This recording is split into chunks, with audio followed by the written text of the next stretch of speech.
When exploring the concept of functions, it is essential to understand that they can be expressed as mathematical rules, such as fx equals 3x minus 4.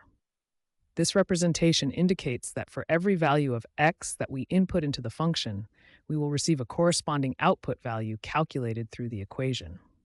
Understanding functions involves recognizing how they relate inputs to outputs, and they serve important uses in different fields, such as physics, engineering, and economics, where they model relationships between quantities. For instance, in the equation f of x equals 3x minus 4, if we substitute x with a specific value, say x equals 2, we can solve for f of 2 by following these steps. 1. Substitute x with 2, giving f of 2 equals 332 minus 4. 2. Multiply 3 times 2 equals 6. 3. Subtract 4 from 6, resulting in f of 2 equals 2.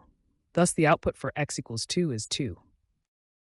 Let's visualize the steps to solve 2 equals 32 minus 4. First, substitute x with 2. Next, multiply times 2 equals 6. Finally, subtract 4. 6 minus 4 2 equals 2.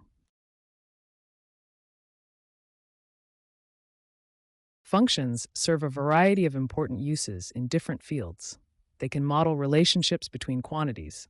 For example, how speed relates to distance and time in physics, or how profit relates to the number of units sold in economics. Engaging with a broader learning perspective, one might ask how to graph this function or how similar functions behave under different transformations, like fx equals 3x plus 2 compared to fx equals 3x minus 4. If you're interested in delving deeper, consider inquiries like, how do I apply functions in real-life scenarios? Or, can you give more examples of different function types and how to solve for them? These questions could greatly enhance your understanding of this mathematical concept. Thank you for engaging with this lesson on functions. We hope you found it enlightening and thought-provoking.